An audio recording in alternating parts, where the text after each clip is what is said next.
Climax coaching centre Sonpura का 12th का छात्र बोल रहा हूँ। चलिए एक पारिवारिक सॉन्ग गाता हूँ जो दो भाई का कहानी है कि एक कहीं रे घरावा के एक कहीं परिवारावा, कि एक कहीं रे घरावा के एक कहीं परिवारावा, बिचारावा अलगा अलगा बा, कि बिचारावा अलगा अलगा बा, कि एक कहीं रे घरावा के एक कहीं परिवारावा, बिचारावा अलगा अलगा बा,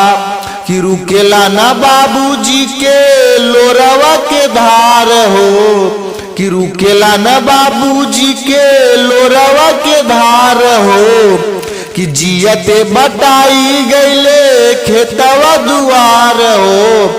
कि जियते बटाई गईले खेतवा दुआर हो, कि सब कहीं पोसी देहला से एक कहीं अचारावा, कि सब कहीं पोसी देहला से एक कहीं अचारावा, असारावा अलगा अलगा बा, कि असारावा अलगा अलगा बा, कि बिचारावा अलगा अलगा बा, कि लगे भाई ले ली भाई के रे जाना माँ, कि लगे भाई ले ली भाई के रे जाना माँ, कि बीता भर खातिर कैसे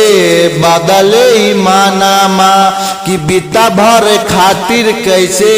बदले ईमाना माँ, कि खूनावा भी खूनामा के सटे न बजाराबा, कि खूनावा भी खूनामा के सटे न बजारावा, नजारावा अलगा अलगा बा, कि बिचारावा अलगा अलगा बा, कि चंदन बाबू कैसन दुनिया के रीतिया, कि चंदन बाबू कैसन दुनिया के रीतिया, कि भूल गैला माई बाबू के कैसन प्रीतिया, कि भूल गैला कैसन माई बाबू के प्रीतिया, एक कहीं दिन जाए के बाहरी के नगरावा, एक कहीं दिन जाए के बाहरी के नगरावा, दुआरावा अलगा अलगा बा, कि बिचारावा अलगा अलगा बा, कि बिचारावा अलगा अलगा बा।